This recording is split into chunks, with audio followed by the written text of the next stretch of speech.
You sure you won't have a sandwich? Pardon?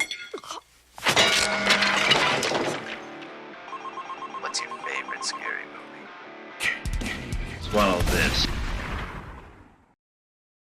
Welcome back to another episode of the Arrow in the Head Show. John, Lance, back together again on a Friday. I am pumped because we're going to talk about a movie that I've always loved. Always, since the first time I ever saw it. But before then, what are you drinking, bro? Life is still tough. I am what you call working poor.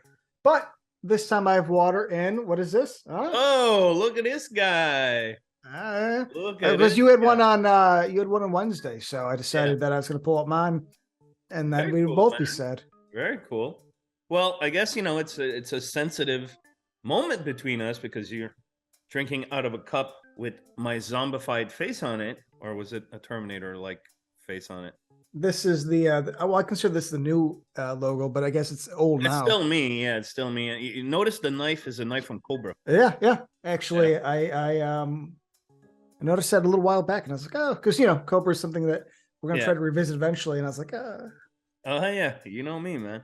Well, as I said, there's a connection today because I'm drinking this, and this is mead that I created myself, thanks to my good hombre Lance, who sent me a kit to make it and a really entertaining video as to how to make it. We should actually just show a clip of that video right now. Why would I? Whoa. That was for you. I made you a video so you don't have to fucking read about it, buddy. No, it's for that little bit, shake a little more. It's for everybody now. And once you have it all in there, shake this fucking thing like it's going out of business. And once you're done shaking, shake a little more. Well, how did it turn out, man? Because it has a good color. I like the color for sure. So I didn't even drink up to you. Well, cheers, even though you got water. Cheers, my man. Yeah. Cheers, to all of you. Hello, my friends! Hey! All right. Well, here's the thing. So let me start off saying this. My Nana, she's no longer with us. Was always a badass, a woman that was always ahead of the game, never rested. And for most of my life, we would go see movies together, current movies. You and me are going to hopefully do Waterworld today because I saw that like 6 times because she was all about Waterworld. I'm like, yeah, Nana. But the reason I tied this in is because she only had like 6 VHSs when I would go visit her at her house. And one was Psycho because she loves Psycho. And so I watched Psycho all the time. Went to Universal. I don't know if it's what was called the Hitchcock experience. I don't know. Universal is dead to me now because they killed everything. I used to go in that all the time. You learn about birds, you learn about Psycho and Rear Window and yada yada yada. And so when I was at the video store as a kid, I rented the second one and I absolutely loved it. I remember she was like, "That's shit. It's not good." I don't think she swore, but that was her reaction. Yeah, but I always loved it. To be fair, I kind of like all of them. No, let me rephrase that. I do like all of them, but this one is come a long way. I think people respect it now, but I'm going to say this for the life of me. It was not respected when I was a kid. And so I almost feel like the kid who knew the band when they were playing like little indie shows and now it's in an arena. And I'm like, hey, I was there first. This was not universally loved like it is now, but I'm glad that people came around because John, I think you and me are going to just sit here and really agree with each other. It is impressive that a sequel to a classic can be this classy yet still feel authentic to what it is. Yeah, like it was 23 years later. Yeah, because it was 60 and this is 83. Yeah. So no, Psycho 2, by the way, directed by Richard Franklin, who directed one of my favorite childhood movies, which was Cloak and Dagger with Henry Thomas, and written, of course, by Tom Holland, the great Tom Holland, who also directed Child's Play. Yeah, Friday Night. Psycho 2, and I watched it a couple days ago for the show, and again, all I keep thinking is this movie does not have the right to be this good. It's like really bravo to Tom Holland and his really tight and screenplay, but a screenplay that nods to the original, but also manages to do its own thing. And I'm sure following up a mammoth classic like the original Psycho must have been a daunting task, but they really pulled it off, man. And I pretty much love everything about this movie. I can't. And I could end the show right now, and it's just everything about this movie is amazing. Anthony Perkins' performance, the way that they bring pathos to the Norman Bates character, like you feel for him throughout. There's a scene, I don't know if you remember, where he breaks down and cries, and Meg Tilly's character comforts him, and that was actually Anthony Perkins' request, to have a scene like that to create a stronger bond between the two characters. So Perkins asked the director and the writer, and they said, okay, let's wing this scene. And just that scene alone, it just brings so much sympathy to the character. But yet, by the time we get to the last act, he becomes scary. Yeah, I think the biggest thing that this movie does that I think has the most balls, and that I don't know if it would work done today, because I think I don't know if they could handle the nuance, because we don't do nuance anymore. Not well. Yeah. We bang people over the head with messages. Yes. Now. Ding, ding. Is that this entire movie is actually very pro-normal. He's the victim this entire time. And, and doesn't kill anybody. Well, the very last scene. But I mean, up until that point, where that's a twist. He's completely which I want to comment on later on. By the way, guys and dolls, we're going to spoil the shit out of this movie. If you have not seen Psycho 83. Yeah. Press stop, spank yourself, and go watch it, then come back and watch this dribble. All right, go on. It's one of those things that I've noticed more as I've gotten older, because I own this. I've owned on DVD. I own the Blu-ray set. Is that it's very sympathetic. It's a sad story of this guy that gets out, being cleared from being mentally incompetent. He spends his time, he does his time, he gets out, and then they just kind of fuck with him and break him. I mean, that's the movie. The movie is innocent. Like, he's not innocent in terms of he did murder people in the original, but I think it's a cool idea to say, okay, what if the man did his time and actually was able to like be a part of society again? It's like I said, it's nuance. It's Marion Crane's sister doesn't want him out, and that makes sense. I don't know, sweet and kind of sad and little and low key. It's a low key movie, because clearly, like, the slasher genre was, or subgenre was, coming to its own around this time, and there's hints of that in there. But I would say this is like a procedural drama, honestly, with slasher elements. But I think elements, but balanced in a way that I still think I would say this one is classy. That's how I describe it. It's classy. Totally agree. And I mean, the directing is classy. The camera work is classy. There's a beautiful shot when, which reminded me of a shot in Tenebra by Argento. I don't remember who came first, but where Norman is locked in the attic, and the camera is on the window, like it's a circular window, and then it goes like this, and then goes along the rooftop to then do a top shot of the two kids going into the cellar to go fool around. Yes. One beautiful long take, and I was like, oh, look at this shit. Look at this shit. That was a thing of beauty, and there's an elegance about the film in both instances when it's its own films, but also, many times you see callbacks to the original in terms of shots. Yeah, Toomey's face cut, I think, was a little callback to the detective on the stairs to get his face cut. Yeah. But no, the directing is stylish, but not in a way that I thought was aggressive, which is fine. I love aggressive directing. But you're right, that cool little long tracking scene. It's funny because at first I was like, I've never seen Tenebra. I was going to kind of give you a hard time, but like I actually remember that scene because it was on Joe Bob, and there was like some nudity, right? It was like yes, I do remember it. Yeah. The use of Dutch angles in this. There's a lot of top wides. I mean, when he goes up the stairs. Yeah. Or the last frame, which is him with the house, a bit of on a low angle, if I remember correctly. Iconic shot, actually, so much so that they printed it out for the cast and crew, that last frame, as Christmas cards when they finished wrapping the movie. I didn't know that. That's cool. Yeah. No, I mean it's something. I wrote down like the writing is tight, the directing is tight, the performance respects everything that came before, and doesn't. I mean, it's cool because it's a really different movie. It connects obviously logistically, and it connects sort of in the character sense, but it's not beholden so much in the original that I almost feel that it's nowadays. If this exact movie came out, it would be a requel or a soft reboot, meaning that like we would take it 23 years later like they did now, but they would just do the same movie twice. And the fact that we were at a time where movies were still telling stories. Yeah. I'm so, elated to watch something that is completely different.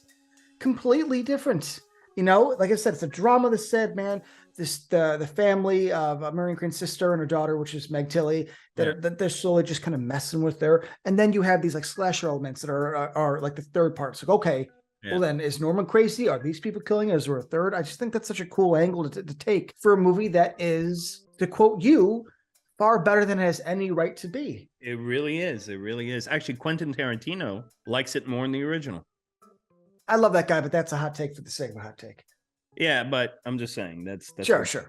I see. That's the thing is, I don't think I could say that because they're so different and they're so set apart. I it's agree. like I guess compare them. Yeah, it's too far. Though I would say out of the new trilogy that came out of this, even though I guess 4 wouldn't really be part of the trilogy, but whatever. Let's just say it's a trilogy.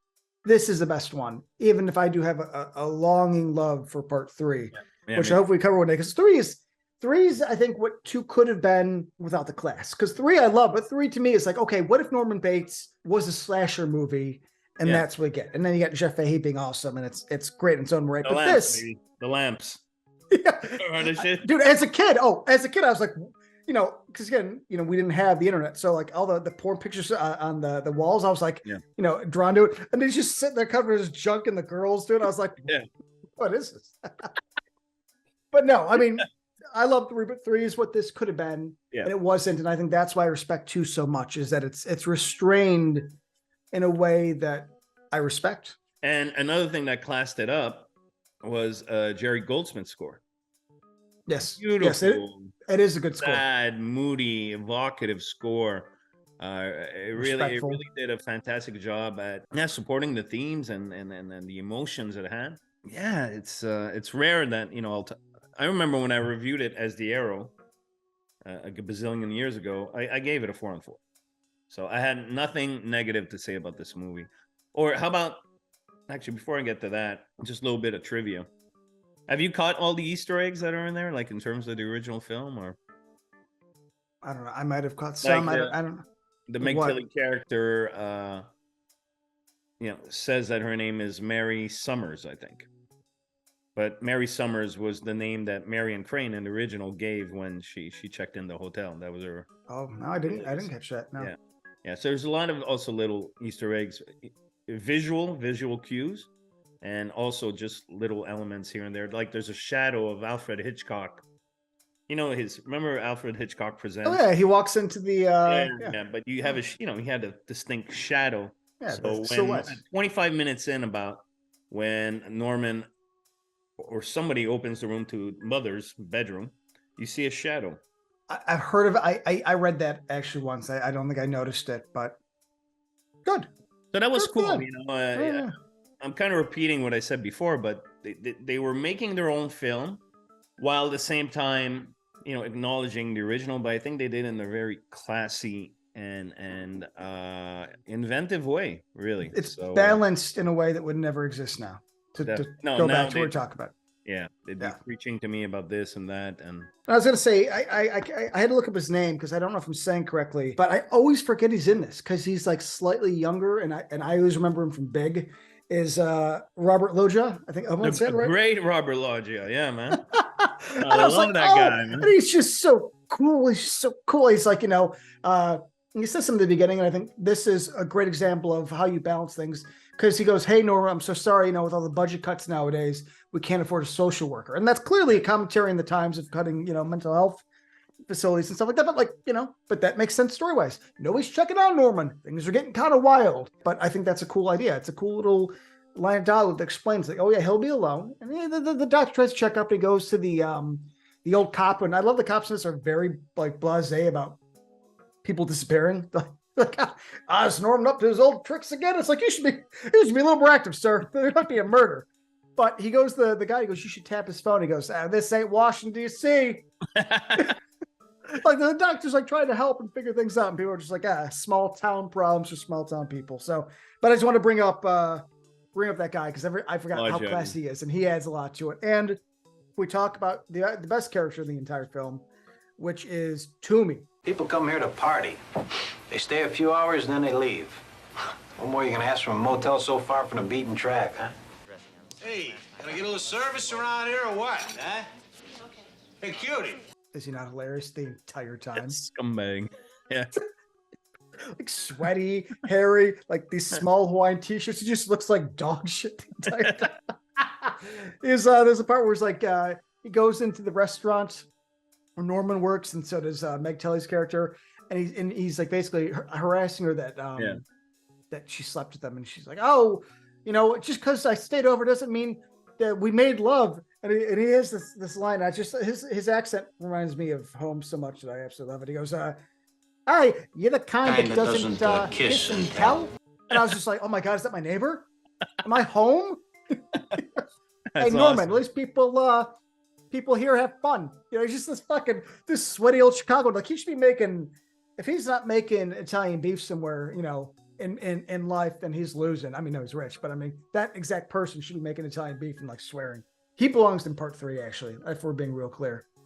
Well, I guess Fahey kind of. Yeah, Fahey's like the other version, but if him and Fahey were together in a movie with these exact characters, I would say it might be the best movie ever made. You could have been coming instead of going.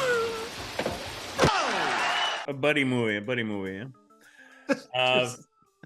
Yeah, no, I agree that that dude was something. Another angle you just reminded me, like the scene in the diner.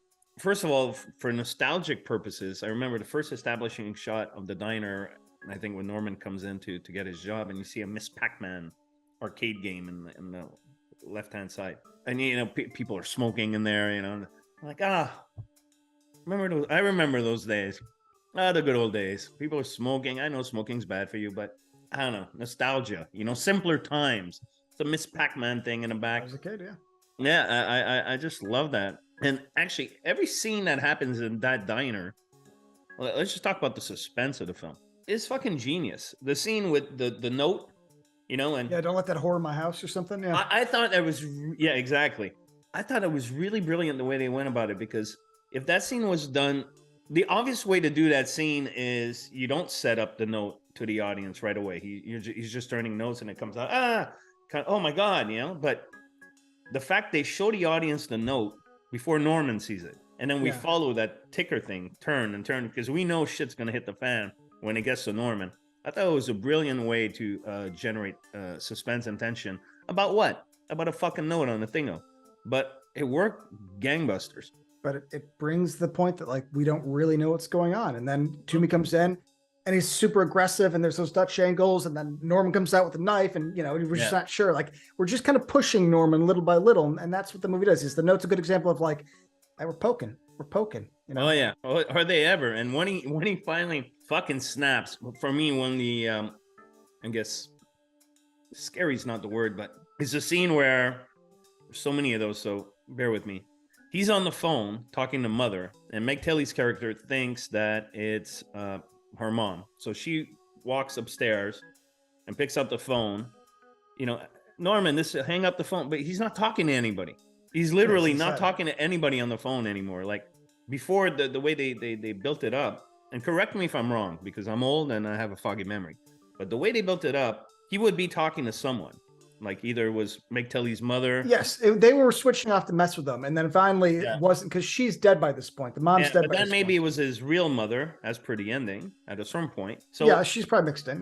Yeah, and then it's nobody. When it gets to nobody, and we as the audience realize that there's nobody on that phone, I'm like, okay, man, Meg Tilly, because I was scared for her. So she did her job as an actress to make her endearing, and even though she was fucking Norman over. I was scared. I'm like, dude, you're screwed, dude. Get the fuck out of the house, man. He's talking to himself now. It's over. So you want to tell me your favorite scene? Emma Spool, this nice old lady, is drinking tea. Oh yeah. He's like, you sure you don't want a sandwich? I mean, it's an overhead shot, and just the chair collapses. I mean, it's one of those that if I'm being real honest, it kind of walks that line of being hilarious and awesome. Because she's old. I think it's played that way on purpose. It's dark humor, It's Yes, okay, funny. that's fair. Because I always this poor old lady and just fucking knocks her out, man. I don't know. I always put it. yeah, that But it's scene. also, the scene that pushes because it's like, okay, now we know where we're at. Oh, that when at the end, right? Yes, the Yeah. very last he kills his real mom, which Yeah. is changes the perspective of all the movies. I mean, if you think about this, if anything, this that might be considered sacrilegious is like essentially changed the origin, but I don't mind. I think it worked for this. Well, yeah, no, yeah, it's slightly changed the origin, but it basically brought it back to the original. Now he has a new mummified corpse. That's His which is mom, his and mom. now he's nuts. But that scene, the beauty about that scene, and even when I watched it, there's no cut from the actress sitting there to him whacking her on the head. I can't see the cut. There has to be a cut because obviously he didn't whack that poor woman over the head. But watch that scene again and tell me if you, and you guys and dolls too, actually when you watch Psycho 2 again, or watch the ending and tell me where the cut is as to where it's a dummy getting hit over the head, because obviously the shovel connects.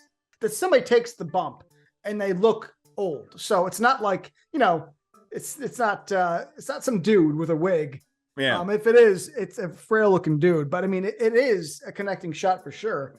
And it looks good. I mean, it's something that you don't ever see. It's seamless. No. Yes. It's seamless. Which so that's that scene good always editing and impressed directing. me. I mean, I have the only other thing I want to say real quick is that when I keep calling her Norma's sister, I feel bad. I should actually Vera Miles or Vera. Who was in the original? Yeah, she was her sister. Yeah. I don't know if I'm saying that. Vera Miles. I apologize. Yeah, that's it. Lilia. Well, she gets stabbed in the mouth. That's one of those few scenes that that's the slasher part. It's just and it's such a cool little kill. Kind of along with Toomey's face cut. It's more graphic, and I think it's just a cool thing. Real quick. How about when Lodgia gets it? When Lodgia gets it, I thought dude,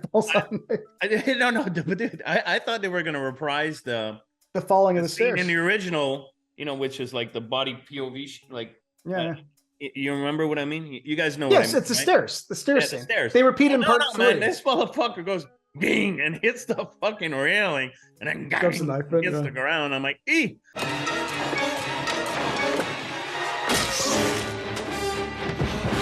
That was rough. So I thought that was rough. So yeah, the kills were pretty good. Man, dude, I got nothing. You know what? I will say this, and I think I'm bringing us to a close here, but there's always been a magic for me about Psycho. I saw the original. I saw part 2. I remember the first time I went to Universal Studio when I was a kid, and they had the set, the Psycho house, and I was transfixed by that. I just wanted to run up the hill and go to that hotel and go to that house. And now as a grown man, quote unquote, I still have that morbid fascination when I go to Universal. I think they have it here in LA, Universal Los Angeles. They have the Psycho house and the hotel. And when I take the tour, it still does something to me. I still look at that in awe. It's a beautiful I don't know what it is about house. That. Yeah. Iconic looking. I mean, nothing like it. No, I do. You're 100% right. I was in Universal Orlando going to that. No, that house is iconic.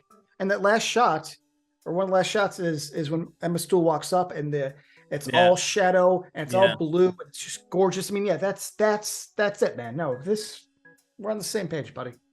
So yeah, I don't know, dude. There's just something special about the franchise, even though I didn't care for Psycho 4 too much. Not horrible. I just didn't really. I have a little nostalgia with it, but 1, 2, and 3 and 1 are a trilogy, though. To be very fair, those connect more. Though I like all of them personally, but that's because you like the remake. I hated the remake.